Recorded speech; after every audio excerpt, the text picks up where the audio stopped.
Hello. Hello. And welcome to this official screening of the film 8 Postures of the Heart. Special hellos to our good friend Alfredo from Chile.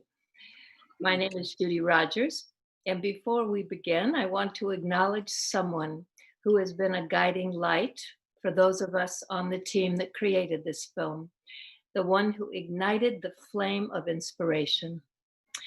Brij Mohan Anand, a wise elder in the Brahma Kumaris who lives in Delhi. Brother Brij Mohan's most urgent wish is for the world to awaken to the active presence of God in the world at this time, and the possibility for all people to have an experience like the ones shared by those in this film. His own life as a writer, publisher, filmmaker, lecturer, and patient and humble instrument has been completely dedicated to this kind of world service. Brother Brij Mohan believes fervently that spiritual awakening is the birthright of each soul in the world. We have dedicated this film to him. The film was created for the International Day of Yoga, a day that normally focuses on Hatha Yoga. But physical postures and the well-being of the body are only part of the story of yoga.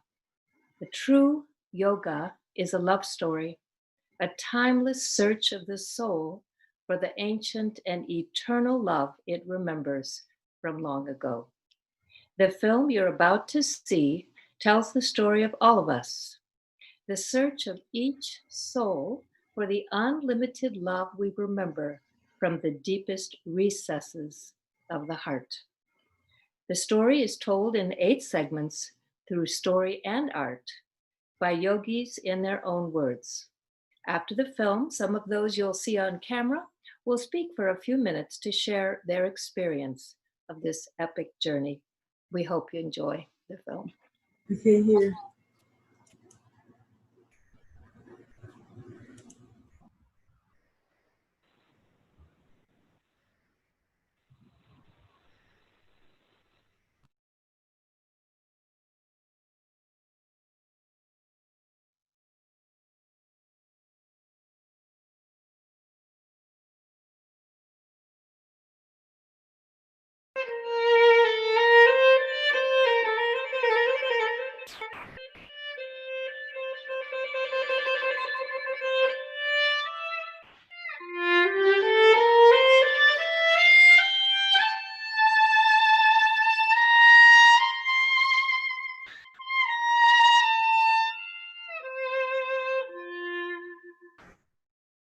Greetings of peace and greetings of love to everyone.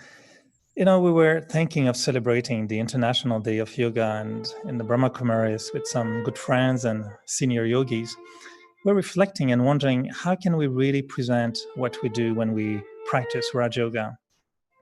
And very often yoga comes as postures of the body, but the heart was speaking, and we felt that there was a story to be told, a big story, a great story. And then the thought came that yoga sometimes is just about connecting the heart with the divine. And I know we all have sometimes fluctuating relationships with God. You know, it works, it doesn't work. But yoga, in the real sense of the true depth of meaning of the yoga, of the word yoga, is about loving the self, loving God, and loving the world.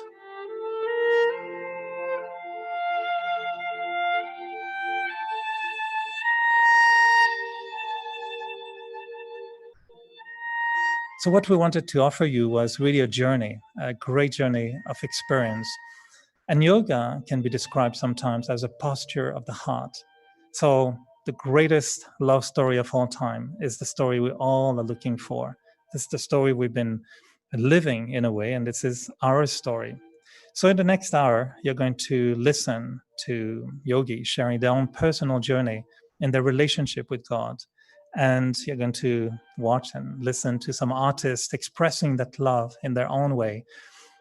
8 postures of the heart, a strange way to look at how yoga can be a connection between the soul and the supreme. But most importantly, it's the greatest love story of all time. And it is our story. Really, we believe that it is each one's story. When we start, seeking, searching for love, then we find God, then we celebrate, but then watch something happen along the way.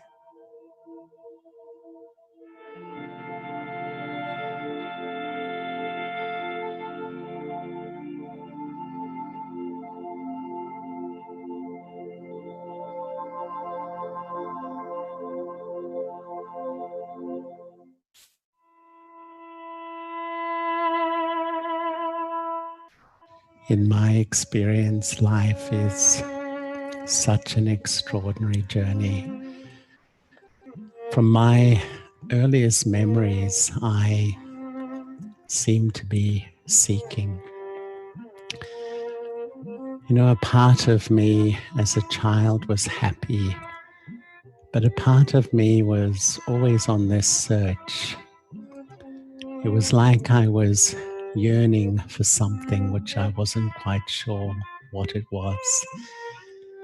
Maybe I could even describe it like a deep grief in the soul that something was missing.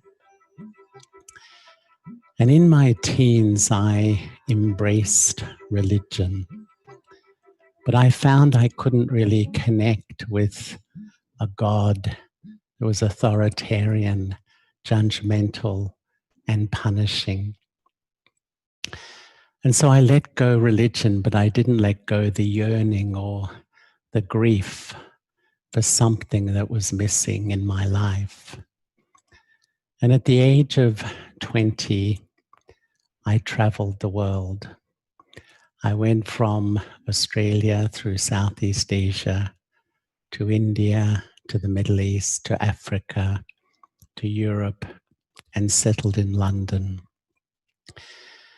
And on this journey, without a conscious decision, I spent time with Sikhs in the Gurudwara. The Sikhs have a wonderful practice of taking in travelers. I spent time in a Buddhist monastery. I'd go begging for food with the monks. I lived with Muslims during Ramadan. In India, I bathed in the Ganges. I lived with a yogi in the Himalayas. I went to Dharamsala and spent time in the Dalai Lama's home. The search continued. In Europe, I lived in a Christian monastery for a while and also studied the Jewish religion. The search continued and I settled in London. And this yearning was still there. This sort of feeling of something missing was strongly with me. And one day I was walking the streets of London, absorbed in my own world, absorbed in my own thoughts, thinking about me, who I was, and who I belonged to.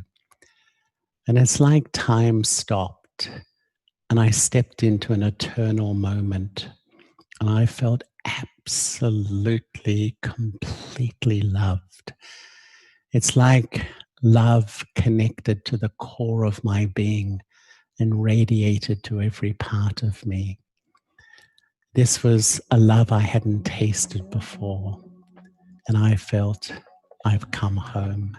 This is where I belong. Shanti Prithvi, Shanti Raha, Shanti Roshadaya Shanti, Vanaspataya Shanti Vishvedeva.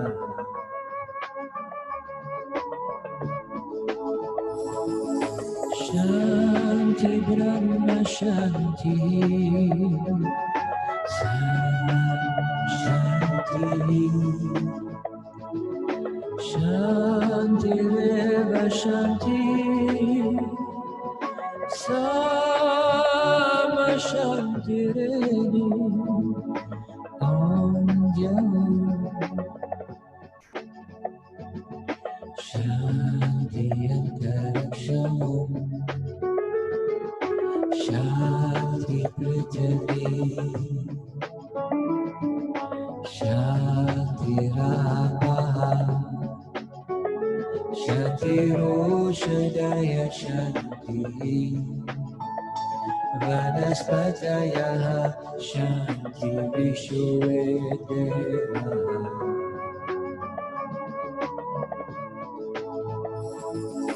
Shanti Brahma Shanti, Sarvam Shanti, Shanti Reva Shanti, Sama Shanti Reni, Om Shanti Shanti Shanti.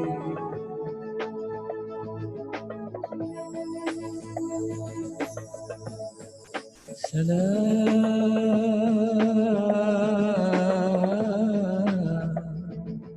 salam, salam, shalom, sadna. Shalom, salam, namaste, Hari Om. Om Shanti, Om Shanti.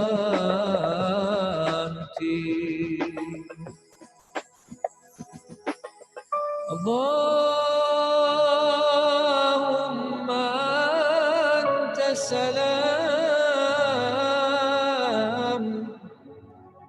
wa minka salam.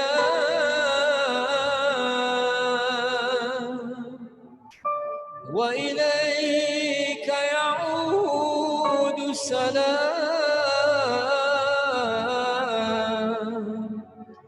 وحينا ربنا بالسلام.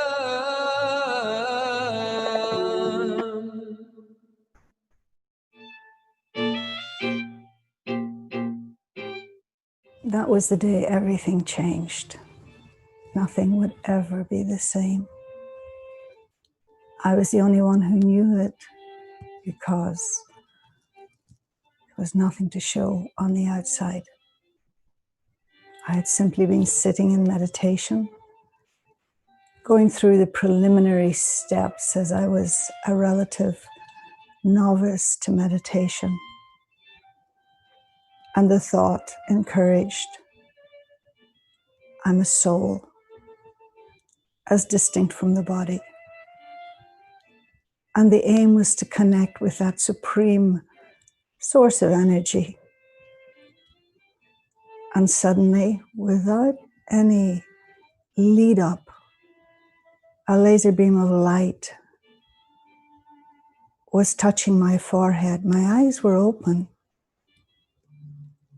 And this entered my head first, physically, and my mind, my consciousness, my feelings. All of me was absorbed by the power and the beauty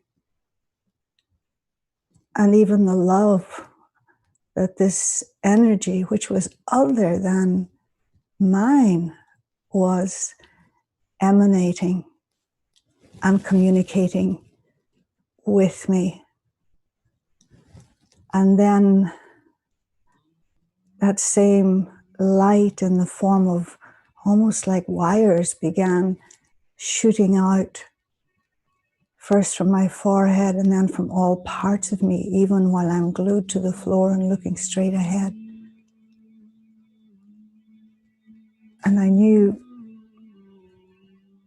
it was God. God had found a way, finally, to get my attention. His words, his sound didn't do it.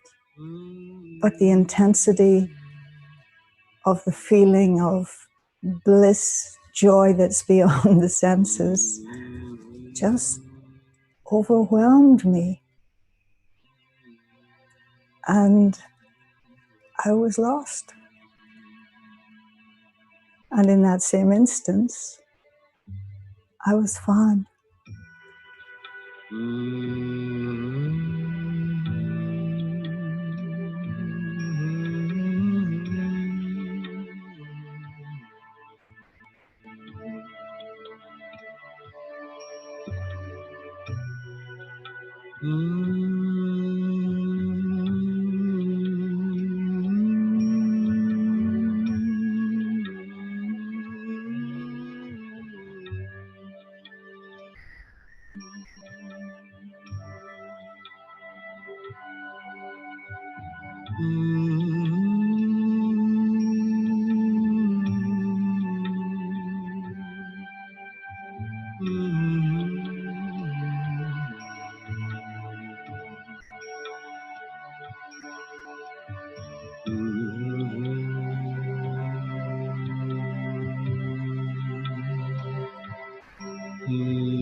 Yo tenía una vida normal, como la vida de cualquiera. De hecho, tenía también alguien en mi corazón y de pronto empecé a meditar Cuando empecé a meditar, me encontré con un mundo increíble, un mundo nuevo, pero no solamente eso, empecé a enamorarme. Empecé a enamorarme de este ser precioso, con una energía increíble, que empezó a voltear mi mirada hacia lo más brillante, lo más positivo, lo más puro. Empecé a sentir que mi corazón empezaba a tomar dimensiones cada vez mayores, que yo no podía ver el mundo más como lo veía antes. Y empecé a enamorarme de Dios. Empecé a sentir cómo este amor inmenso, infinito, llenaba mi corazón de una manera única. Podía sentir que rebosaba en su energía, podía sentir que podía como sumergirse en sus olas, como si fuese un océano de amor, que podía danzar en esta dicha maravillosa de sentir esta conexión que nunca en mi vida yo había experimentado, porque es una conexión de almas. Yo estaba sintiendo que encontré al amor de mi vida, no solamente de una vida, yo siento que encontré al amor de la eternidad. Es una experiencia maravillosa. De hecho, cuando la hablo, cuando te la cuento, estoy sintiendo cómo late todo mi corazón y cómo esa energía tan fuerte me toma, me lleva a experimentar una dicha que va más allá de la experiencia de los sentidos físicos. De hecho, estoy en este cuerpo, estamos en estos cuerpos, pero siento como si no estuviera.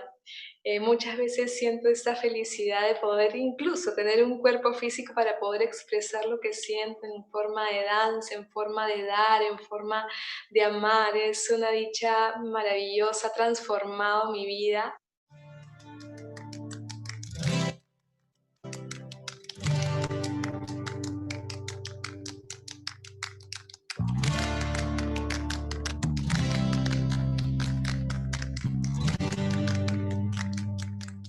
Siento que es un momento único en el que yo estoy pudiendo explorar todo este amor infinito para poder también compartirlo, pero sobre todo mantenerme esta conciencia constantemente limpia, constantemente mirando el mundo desde la mirada de Él, pudiendo sentir que está presente para mí, que es mi compañero, que me hace ver la vida desde un lugar completamente nuevo, desde un lugar completamente creativo, desde un lugar puramente silencioso también, desde un lugar lleno de amor.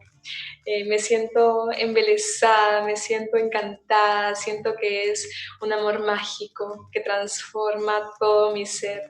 Me siento feliz. Sou uma alma bailarina e te escolhi pra ser meu par na dança do conhecimento, o único com quem posso contar. Sempre, em qualquer momento, música ou lugar. Sou uma dançarina, com você a me guiar na valsa do contentamento, único que pode me alegrar, sem nenhum vazio, nem lamento, nem chorar. No fogo do amor, vou girando,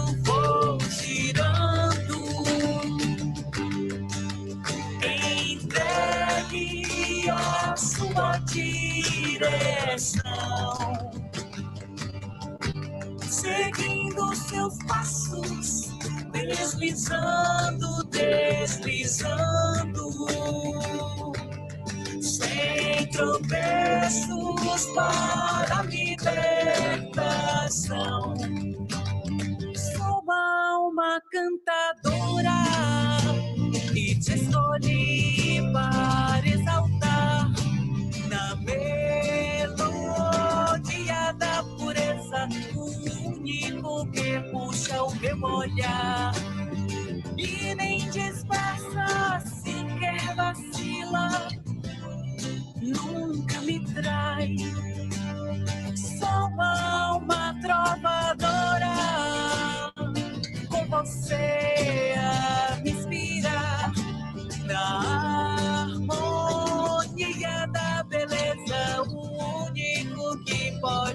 acalmar. Sempre me guia, sempre me eleva, sempre me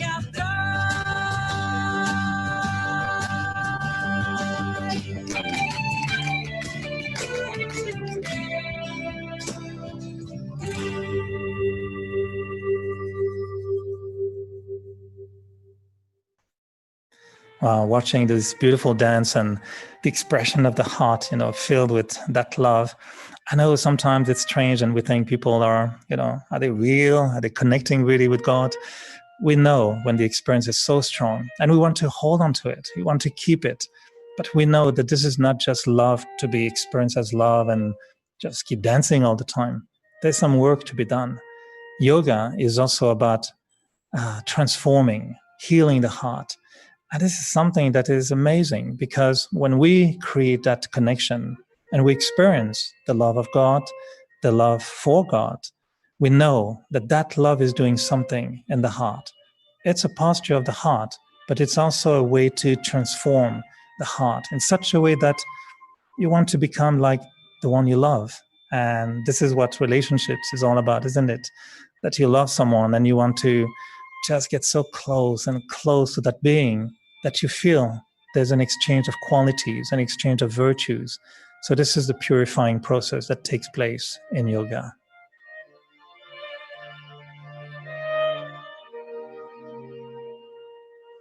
On the path of meditation, having started, it was a very beautiful journey.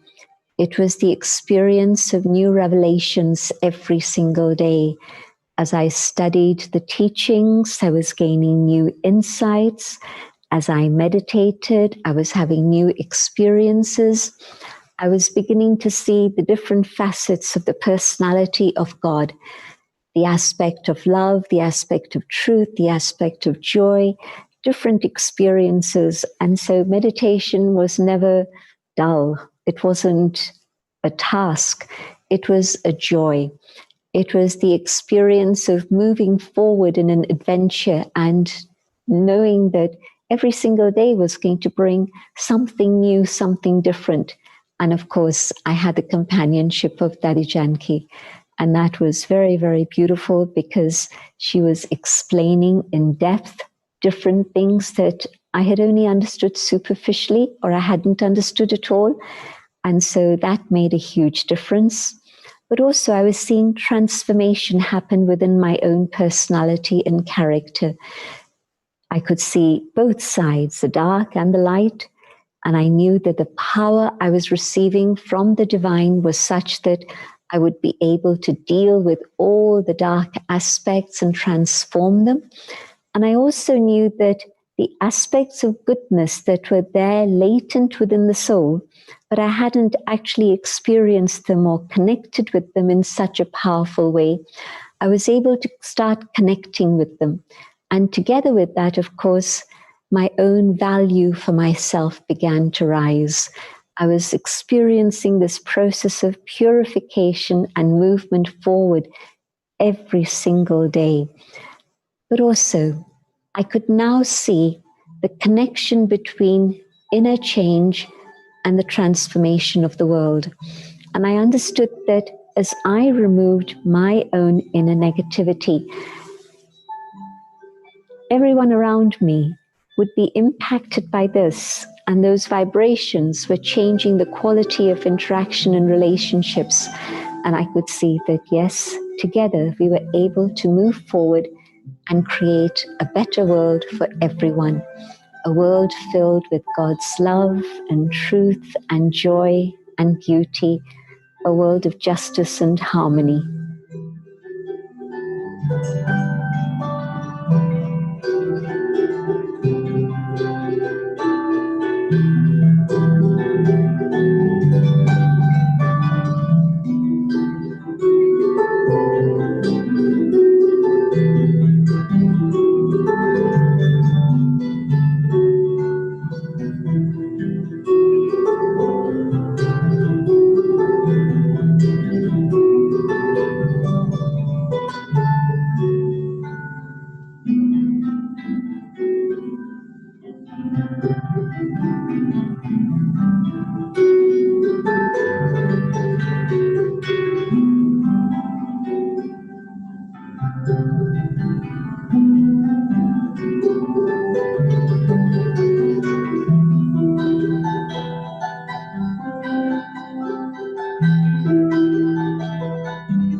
We all know that in the greatest love stories, there's always some drama happening. Now, what about our relationship with God? Do we have a soul drama going on? I think most of us will relate to the fact that at some point, that love is bright and shining like pure gold. And then one day you realize that maybe something happened. And we call it sometimes the posture of drifting, when the yoga is not working the way you expect it to be working. And then questions arise. We wonder, we have doubts. So it's natural to sometimes get away, but most of the time it's just to come back even stronger after in the relationship.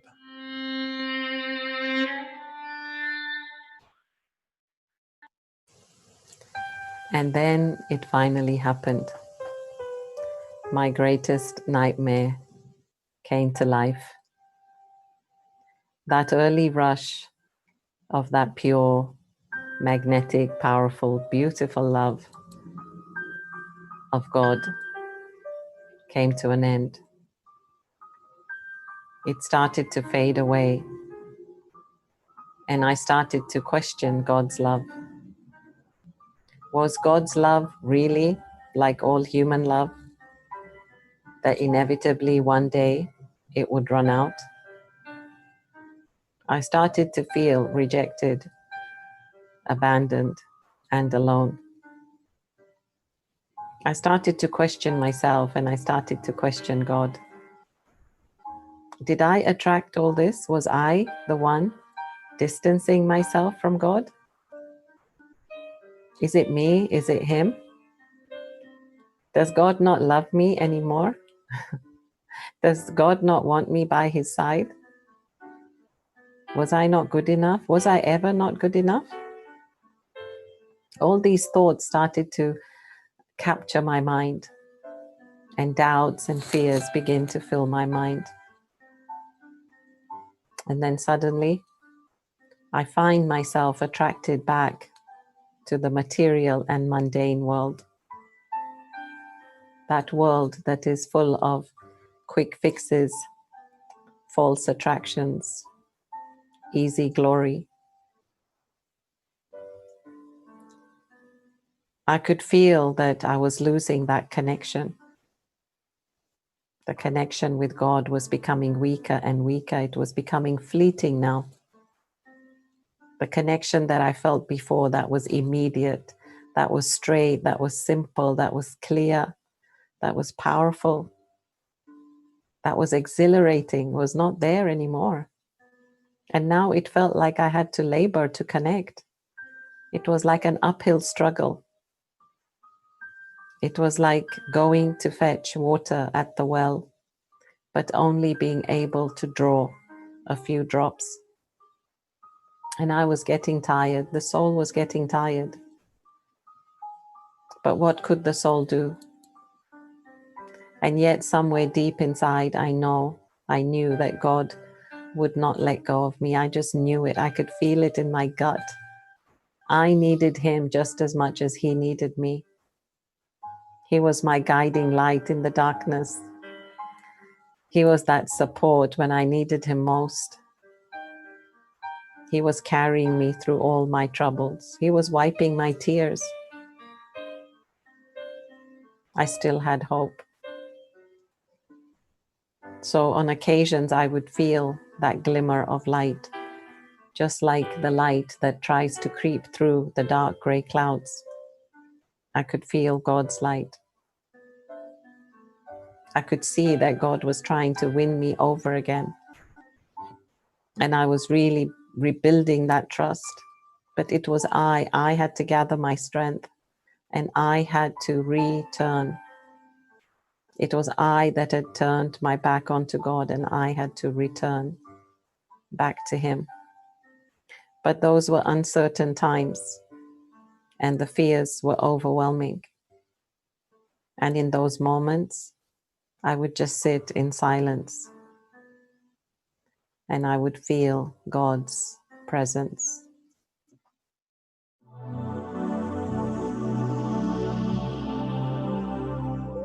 Hello, greetings from Nairobi, Kenya.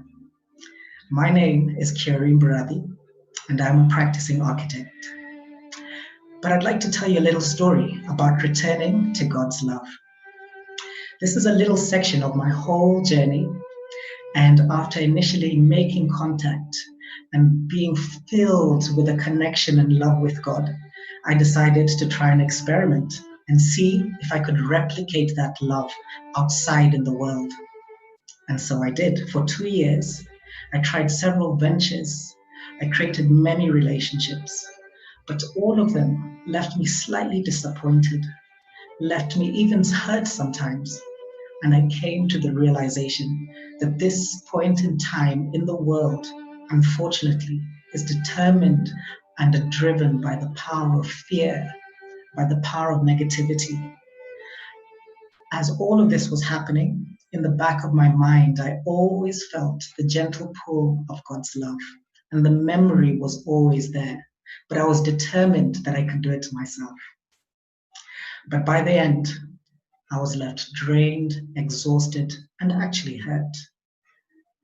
And I couldn't help it. I had to return. I had to return to the source.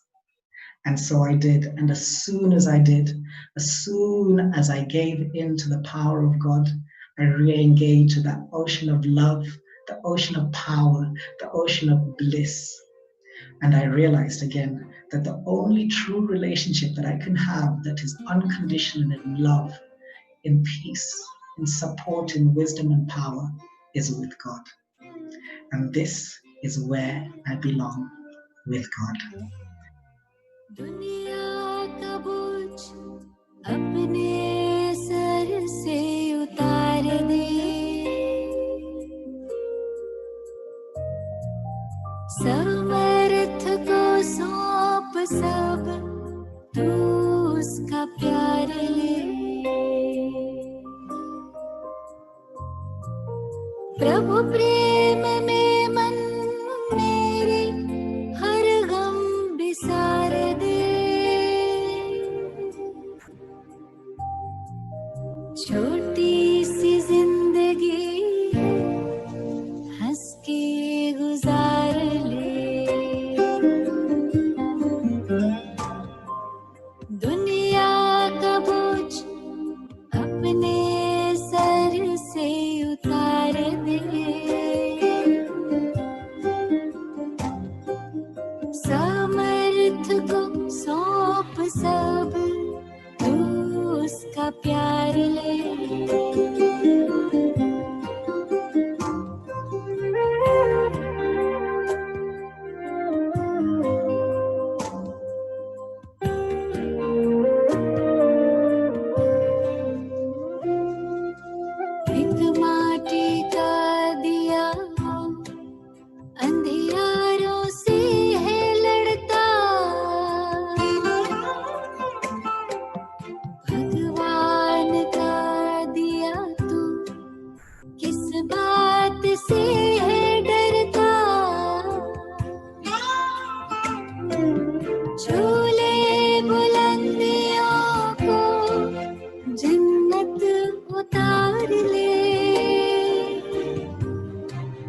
गुजार ले दुनिया का बोझ अपने sir से उतार ले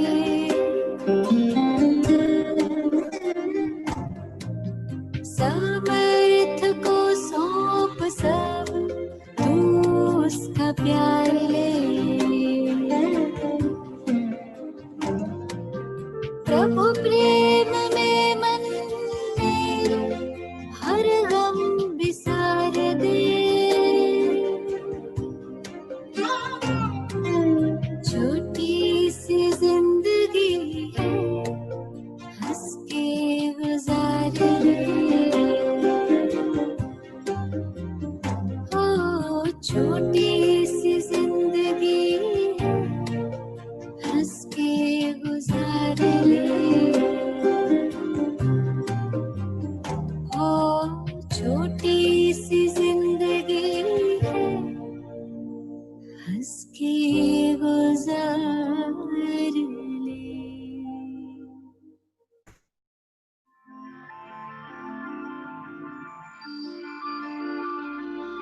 Hello, everyone. Greetings of peace. Poetry's always been a part of my life, and any beautiful metaphor can play with my heart and mind in a unique way. The expression of love, which is the essence of our relationship with anyone, can be best expressed, at least for me, poetically. The deeper meaning of yoga, of course, is the relationship that I have as a soul with the one who is my beloved, my mother, my father, my teacher, friend, guide. So many relationships are possible. We've been asked to explore the different postures of the heart in connection with these relationships. I remind myself every day that I'm a spiritual being going through this human experience, not the other way around. And in meditation, I can naturally relate to God, who's similar in form, but not in attributes. Still, it's what I have in common with him that I can use as a bridge for my heart-to-heart conversations. And in this exchange of love, I really feel that I can fly beyond the reaches of the physical world. I feel that the language of God is about love and silence rather than words. Even so, a beautiful image, a beautiful metaphor can bring me closer to a deeper meaning and keep me flying, soaring in the meditation. Early in my meditation experience, I realized that there was nothing to lose and everything to gain by engaging in it. By throwing off the chains that were weighing me down, I started to have the lightness to see who and what I am. And sometimes I feel very inspired, not only to put these feelings into poetry, but also into music. So I'll sing a part of a song that I wrote called Sunlit Space. And I wrote it after a particularly exhilarating experience when I realized for the first time that I was in love with God, that he was there for me through thick and thin. I didn't think too much at the time. It was just a deep exchange of loveful feelings. I was bathing in his light. But after coming back, I put these words on paper and then to music. Precious rain could never bring change of heart that you have brought to me.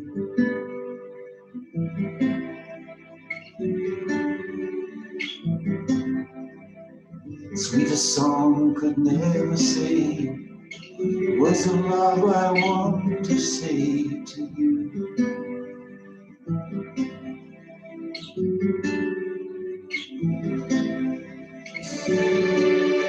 I wait upon this sunlit space, my one. Your voice so gently calling. You wait, the heart is opened up so wide to catch the love that's falling from my eyes.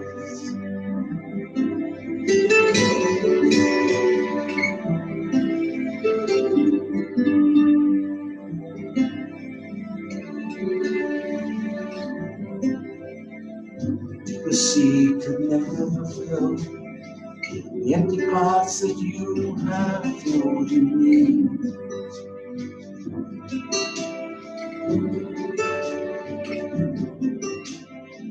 The strongest force could never break the link of love that you have shown to me.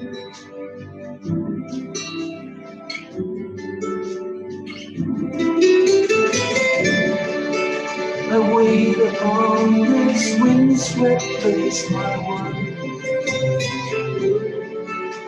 My heart is flying, soaring.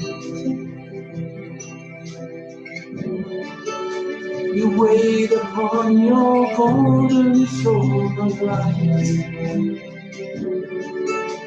Your voice so gently calling into your light.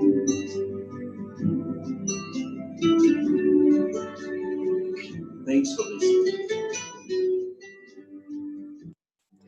Now we're starting to understand why we call this story the greatest love story of all time. And we know that the magic that happens when the soul and the Supreme Soul are together. And when we were discussing about these postures of the heart, we found that the last one was really the most fascinating, the most intriguing. What if the soul, when it's really in deep connection of love with the Supreme, what happens really when we almost disappear? We say sometimes, you melted my heart, but it's more than that. It's the whole identity, it's the whole I that tends to melt in that love.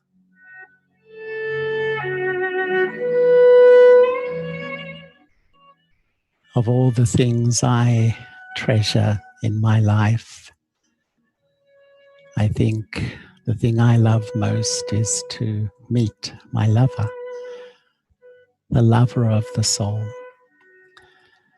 the one who's known as the divine, the supreme God, and much more. And to meet the lover of the soul, I have to prepare myself, because my lover lives beyond in a world of sweet silence, like a radiant jewel of light.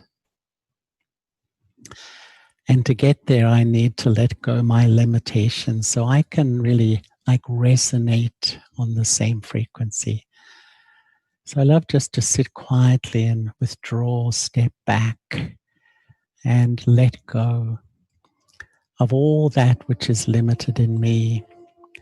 And when I do that, I find I start to sit just so lightly in the center of my forehead, the eternal soul.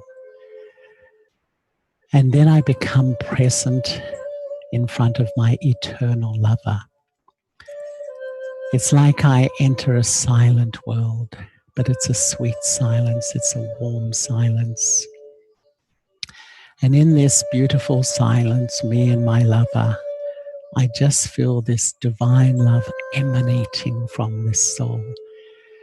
And this love flowing over me, flowing into me, flowing into the core of my being, to a point where I just feel healed. It's like I feel free.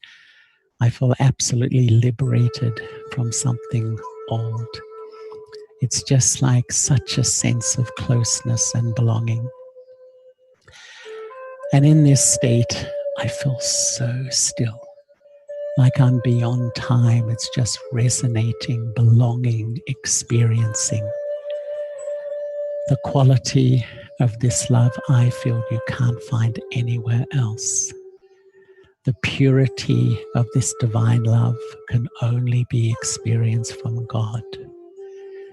It's like I disappear into the love of one.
Of the soul, the meeting of hearts through the eyes, the journey of seekers over centuries, restless in our human identity, weary of the world and the old self, yearning for higher grounds. The journey begins with one step and then another. A vague memory of something better, more pure, a perfect love, an inner memory that keeps you moving forward until the moment, hoped for but still a surprise. You catch the fragrance of what you were looking for. Face to face, heart to heart with love, with the beloved. And it takes your breath away. Through your divine eye, you experience beauty, love, truth, the perfect relationship. The heart is at peace, slipping into the depths of stillness, into light, connected to the one with a deep attraction of love. Like a moth to the flame, everything falls away. Your vision is on one. You surrender, merged, held in the pure light of love, long lost, eternal love.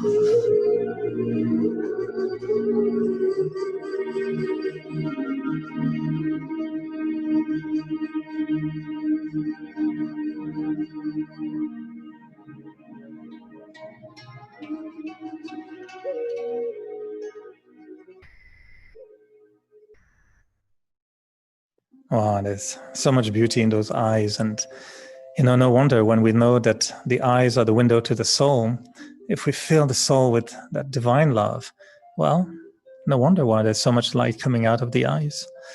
So we've been listening to really touching stories, very personal, very intimate stories. But what about yours? Is this the greatest story of all time that we're living, the one that we've been seeking? We've been trying to share with you what really burns sometimes in our heart when we practice yoga. And yoga is not just a posture, really. It's also something that we live on a daily basis, every day, in our relationships, in the way we think, in the way we connect to the world. So our wish for you is that those stories become a great inspiration so that you keep writing your own story, because these stories of love, they never end.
Om Shanti. You know, that ending gets me every single time. And because they say that love is something that can't be seen, it can only be felt. And it's usually felt through an experience. And so here you could tangibly see God's love deep within the eyes, as Eric mentioned, the windows of the soul. And so we're very fortunate tonight to have with us a few key people from the cast of the film. And we've asked them to join us so that they could share a few words about their own personal experience on their search for God's love. And we've asked them to speak to you for a few minutes. And we'll first start off with Eric Larest, who was not only the narrator of the film, but he was also the producer and the one who came up with the storyline of telling this great love story. And he did it so romantically, which we can probably attribute to his French background. Eric started his career as a journalist 30 years ago at CBC Television, and he worked his way up the channel and is now one of the channel's main producers. He's extremely innovative, and he sees the invisible and makes it visible. And that's something which I personally experienced repeatedly during the intense editing schedule of the film. And so, Eric, what was going on through your heart and your mind, not from the perspective of making the film, but from your experience of being someone who has searched for God and has found him?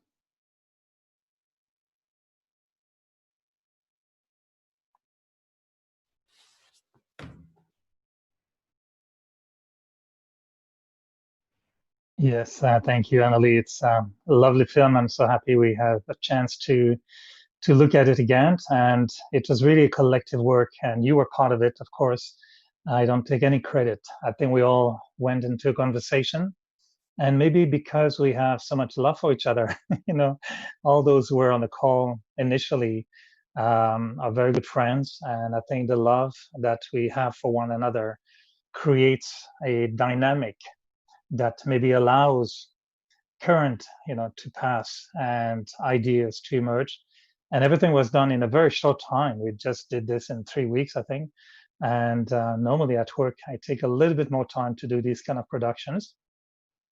I was co-producing it. You were also producing it, and many great minds helped us along the way. The only thing I can really add to this film is, of course, what was in our heart during the whole time was the quality of love that we are trying to express and to present. And I really believe, you know, I've been meditating, or sometimes I say trying to meditate for a long time. And the connection with God, you know, with the Supreme is such a beautiful one. But that love that we want to share with the world it's such a very delicate energy. I really believe it's probably the most unused or misused or unknown energy in the world. If we could use that love more, imagine what will happen to our relationships, what will happen to the world. It's like we're really sitting on a giant gold mine, and we don't even extract a tiny, tiny little portion of it. So the love, I think, which is available in the heart, but it's more than just a love in the heart. It's not a feeling only. It's an attitude. It's a connection. It's a perception of who we are as spiritual beings and who is God, the Supreme. So I think our hearts were pumping with love for 3 weeks intensively. Personally, I've been experiencing beauty in the world all my life, but every time I saw the beauty, I felt I was a little bit sad deep inside me. And I realized much later that that sadness came from the fact that I was missing that deep love. And only that, meditation, yoga, with a lot of work on the self, I think brought that love back to life. And now we can share it with each other. And when we meet each other, when we even Zoom with each other, we can all feel that love. I feel if we can make people smile, it's the beginning of love. So I'm happy that you're smiling right now, and that love can come through and pass through, even as this very electronic format. We can exchange love in a very beautiful way. So thank you for inviting me. I'm really delighted that we could see that film again all together. It was a lovely experience. And thank you again. Thank you, Eric. And I also want to thank you for taking time from your little vacation. I know you're on holiday right now, and you still took some time to be with us tonight, and I'm sure our viewers really appreciate that as well. So next we have Veronica McHugh, who we at the Brahma Kumaris very affectionately call Wadi. Wadi was born in Ireland, and she came to the US in the 1970s. She's the area coordinator for Brahma Kumaris in Florida, and she's a very powerful source of sustenance for so many students across the world. And from a very young age, Wadi was on a spiritual path, searching for truth. And through her search, she was able to travel extensively. Wadi is very curious, and it's because of her curiosity that she makes a good friend. And I can personally vouch for that, because I remember the first time when I met her, it felt like I knew her all my life. And that's because she constantly pushes the boundaries of consciousness so that she can understand people from all different walks of life. And that enables her to understand them in their own unique world. And so, Wadi, take us back to that day. As you mentioned, that day when everything changed. You said there was an energy other than your own that was communicating with you. How did you know that that was God? Oh, because it was so distinct. It was so other than any experience I'd ever had in my life before. My imagination, I always thought of myself as a very practical, earthed person. My imagination could never have taken me there, not in a million years. And even as you mentioned curiosity, it's true. But I think in the same way that connected with curiosity, and I was on a journey, but I think that there was also a large amount of doubt. And when there's doubt, it tends to make you, without your even being aware of it, defensive. And so I was unable to grasp. For me, it wasn't so much to begin with about God as love, but the idea of truth is what I was in search of. And so the inclination was to doubt because you didn't want to align yourself with one particular way of thinking. And it really felt afterwards, I suppose, when I thought about it, it was almost like as if that being, that entity that was other than myself was saying, there's only one way you're going to get this. You know, you're not going to get it through my trying to teach you. And totally disarmed me. I had no defenses to not only maintain, but to present. And everything just fell away. And the experience was of, again, trying to tell you about it afterwards, it's like the soda without the fizz. But the best word is bliss. It wasn't just love. It wasn't love. It was intense. And not even physically in my life have I experienced such intensity before. You know, I have to say that you're wrong. You said that you can't explain what happened after the fact, but you did in the film. You know, the moment you opened your mouth, we felt that bliss. It was so apparent and it was so obvious that this was something so much more, so much greater than anything you've ever experienced. So thank you for being so transparent in that sharing and for allowing us to see something which many people probably have never in their life ever experienced. And so now we have, thanks, Anoli. Thanks, Wadi. And so now we have Noni Riaño, who was born and raised in Lima, Peru. Noni is the national coordinator for Brahma Kumaris in Peru, and she's a practicing psychologist. And what we absolutely adore about Noni is obviously her energy, but it's also the way in which she brings artful creativity into her practice of psychology and how she's able to integrate that with spirituality. And as you witnessed in the film, Noni is extremely full of life and vitality. She is the embodiment of pura vida. And as you can see from her face and her expressions, there's so much purity through her zest for life. And so Noni, you have so much intoxication and you described it as an infinite love. And that explains your infinite happiness. Listening to your transformation, and let this be a disclaimer for anyone who says they don't know what love is, just put yourself in the room with Noni and you'll definitely know what it is. So Noni, tell us a little bit about this ecstasy of being in love. And we have a Spanish translator with us, Claudia, who's going to help us to bridge the gap. Thank you very much. I am very happy to be here with all of you. Thank you, Anoli, for your presentation. Really amazing.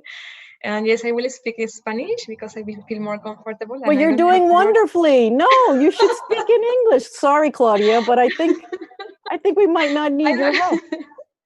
I don't have words enough to express. But thank you very, very much. I will answer your question. Claudia is there to help me. Sure. And about intoxication about, perdón, de embriaguez, para mí es, de hecho, una conexión.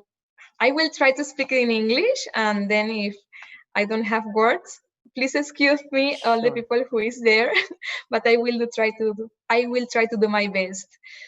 I feel that I am lost in love, and definitely to be in this stage of intoxication. The word is not intoxication, you say another word, but I use this word in the spiritual way to express the... Claudia, ¿cómo se dice que ella dijo, Anoli usó una palabra como embriaguez?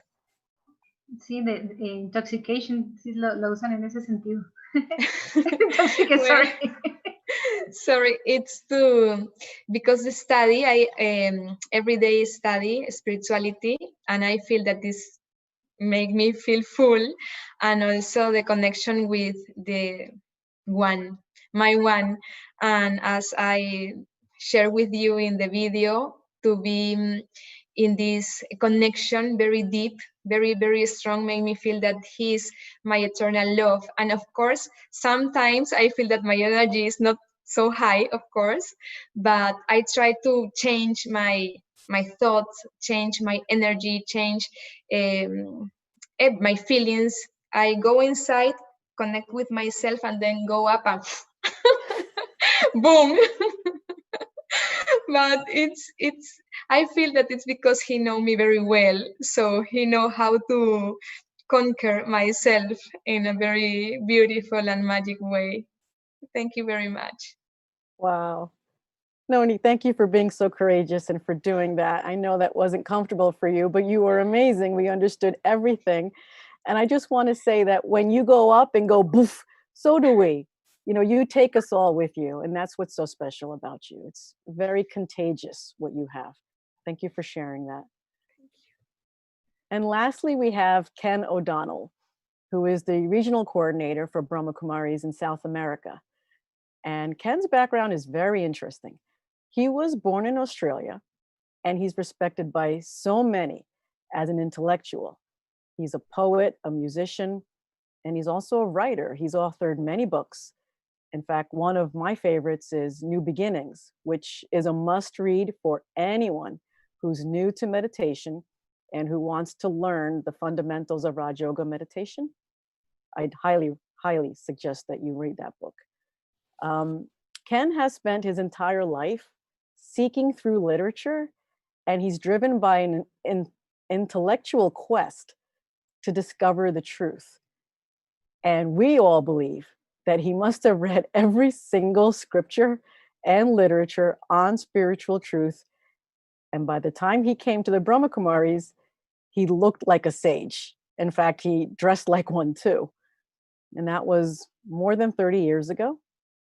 And so Ken, with all these years of spiritual wisdom behind you, we'd love to hear a little bit about this conversation, this heart-to-heart talk that you have with God, and how this exchange of love allows you to soar far beyond this physical world. Tell us a little bit about these heart-to-heart conversations with God. Yeah, well, I think, Anoli, it's been wonderful to be with you all and to participate in this project, and also listening to Noni, because I work with her very closely. She's such an inspiring person. In fact, I came to Brahma Kumaris 45 years ago. So, and it was true. When I came along, I had just spent 6 months alone and in silence in Morocco, trying to understand the universe. That was the pretension of the young seeker, like Charlie was talking about. We had a pretty similar path in a way. But one of the things that helps me is to understand that I need to have this relationship with the one who's the Supreme One, the one who is the father of all the souls, of all of the different traditions. He doesn't have any favorites. He doesn't have any preferences. But I need to work out my relationship. And the basis of any relationship is a conversation. You can't have a relationship with someone you don't talk to. So for me, yoga is an exchange, and it's really not so much words as an exchange of feelings also. Our mind can work not necessarily in words, it can work in feelings also. So one of the things that I love to do is like to line up my love in a way, so that the love that I feel from God and the love that I have for him is the same love. And then I look at others, the love that he has for everyone is the same love that I should have. So there shouldn't be any difference in my love for myself, my love for others, and my love for God. So it's something I really like to work on. And I can only sort that out in this heart-to-heart exchange, And of course, it's sometimes difficult, as Aruna was talking about, drifting away and coming closer again. Because to be able to be in that sort of connection, I have to make myself free from the things here. So I have to become free from the body and the senses and the objects and all of the things around. Then I have to be free from all of the different roles that I have, whatever they are. Then I have to be free from my own story, all of the things that some of the time we're like walking around like CVs with legs, resumes with legs. But I'm just the soul. And in that connection, I have to work to come closer. And the exchange of feelings, the exchange of sometimes, and as I said in my little bit, I can express myself better in metaphors and images and poetry rather than prose and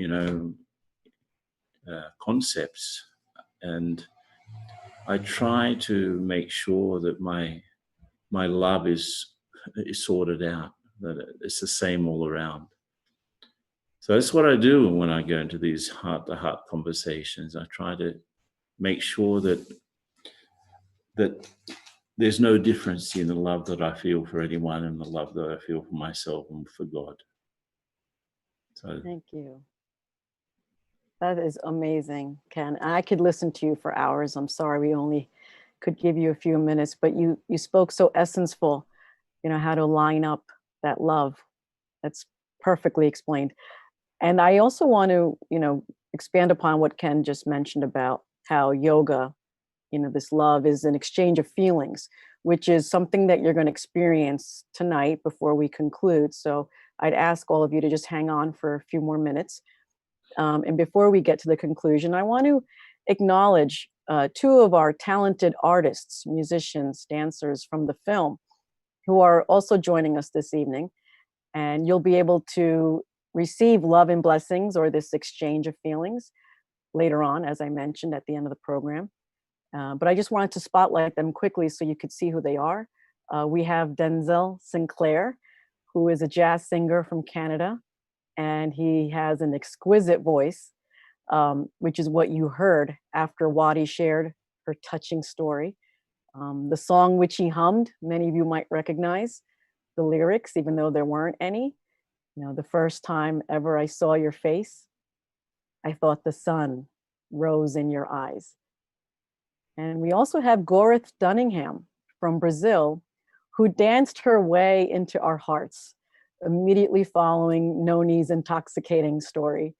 And Gorith comes from an area called Salvador Bahia, which is predominantly known for its indigenous culture. And you could see that through the richness of the cultural mix in her beautiful dance performance. So thank you both for being with us. And we have a few minutes left, so I want to open up the panel discussion to any of our viewers who have joined us on Zoom. Does anyone, have a question, a specific question for any of our cast members? You can raise your electronic hand. If you go down where it says participants, you can click on there, and there's a blue electronic hand that you can click upon, and we can bring you on camera if you'd like to ask a specific question.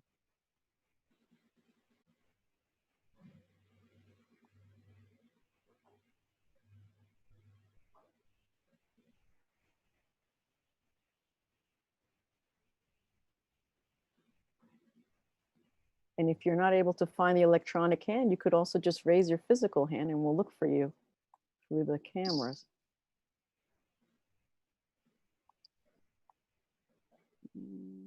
Okay, looks like no questions. I guess everyone is lost in love right now, and so there are no words. Okay. Someone's putting their hand up, Anoli. There is? Patel. Yeah. Okay. Okay. Rita Patel. All right, let's look for Rita. Hemangbai, do you see Rita Patel? Can you spotlight her? Yes. I have a question. So many times you feel like to connect with the God, and who's your question for, first of all, Rita? Or you can just the one is the writer. I forgot his name. He just writes the poems and writes and everything. Ken. That gentleman Ken, yeah. Sure. How do you feel something, okay? But again, like, you go into worldly things also, which is like you thought like, okay, this is your obligation you have to fulfill. And then you disconnect. In that case, what should you do?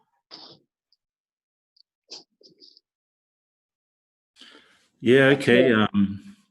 Let's see. I think what I learn, and I've learned here, what I have to do is that I have responsibilities. I can't run away from them, but I have to carry them out in a lighter way. And the only way I can do that is if I'm feeling that nothing is mine, but I'm here to actually look after things. I'm here to help things. I'm here to serve things. So wherever I am, family, I'm not the owner of a family or the owner of a business. I'm here to help serve that family or serve that business as an instrument of that love from the Supreme. And I find that that really helps because, I can do the best that I have to do. I can't run away from my responsibilities, but I don't have to carry them in a heavy way either. I can just, discharge those responsibilities and feel light about it, do the best that I can, but also I'm not the owner of anything. So loving and detached is the way to go. Is it that easy to detach? The loving, you feel like sometimes you feel like to detach. So many times, not I would say sometimes, so many times. But again, then the responsibility, or maybe it's within you, the way you said it's on ownership. Of course, I think we have to create that, or we are not the owner. Yeah, that's the thing. Yeah, that is the one thing. First of all, I think we should create, and after that, I should ask the second question. You gave like, the answer yourself. Yeah, I think so. You're right. So I was going to ask you a question, and then I just remember. I said, you know what? I never had that kind of thought, like leave the ownership, because somewhere, somehow we possess the ownership. Somewhere, not even too much, but somewhere we possess the ownership. But thank you so much, and I'll try my best, and I'll let you know next time. Okay. Thank you, Rita. All the best to you. Thank you. Okay, so now let's turn the mic back to Judy so that we can come to the conclusion, which is, like I said, a really special treat. So when Brother Bridge Mohan asked us to make this film, we had about 3 weeks. And that meant we had to find all the storytellers and all the musicians and get them to record. And if they didn't quite do it right the first time, ask them to do it again and edit it together and present it to you in 3 weeks. So we turned to our talent scout, our spiritual talent scout extraordinaire, Gayatri Narayan. Gayatri lives in New York City, and she's worked on international projects for over 40 years. And so her role was to search out and find all the people for these stories. And as you can see, she did a wonderful job. So tonight, she's going to take us to the conclusion of our time. Gayatri. Hello, everyone. It's so beautiful to become part of that experience of the 8 postures of the heart. And I must have seen that over and over again, many, many times, both during the process of the production, as well as when it got completed. And tonight, again, I looked at it, and it was, amazing for me. But I think what I was struck by the most and came back as a reminder, a very powerful reminder, in terms of the practicing of Raja Yoga meditation, is the open-eyed meditation that we do. So Raja Yoga is about sitting in remembrance of God with your eyes open, and to allow whatever is flowing into you, the soul, from the source, from God, and allowing the eyes to transmit that to the world. And I like it because earlier on you heard about the detachment aspect of being loving and detached. And I think that the open-eyed meditation is teaching us just that for me to be an instrument of God's love is I need to detach from that which stands in the way, but I also need to engage. And so this open-eyed meditation that we do, which you have witnessed at the end of the film, with the eyes radiating that love from the various brothers and sisters around the world is exactly what Raja Yoga meditation is. So they're being detached from that which stands in the way of the expression of this love that flows from the source, God. But at the same time, they're engaging, they're connecting to the best in their fellow human beings, the best in their brothers and sisters. And so we call this as divine drishti. Drishti is the vision. And we know the eyes are the windows of the soul. And so whatever is going on in the soul is being transmitted through the eyes. And so when I'm connected to God in love, then God's love is transmitted through my eyes. My eyes become the sacred instrument in order for that love to be given to the world. And what happens, it's like I'm still within. And in the stillness of that inner silence, I'm saturated with this divine love. And as that divine love comes through my eyes, the person I'm looking at or the environment I'm looking at rises in front of me as being legitimate, spiritually legitimate, physically legitimate. It's as if I'm giving the other the permission to be who they are and for their beautiful selves to shine without me having to do anything for them. They just know that they are beautiful, that they are worthy, and that they are full of dignity. So I think that we could talk a lot about love, but when we use our eyes as the instruments to radiate God's love, it's an automatic and natural process. The other feel it. The other would know that they too is an instrument of God to convey God's love to others. And so in conclusion, this is what we're going to be sharing with you. We're going to be sharing that divine drishti, that unspoken experience that comes when the two hearts meet in that incredible moment of the greatest love story being experienced between the soul and God.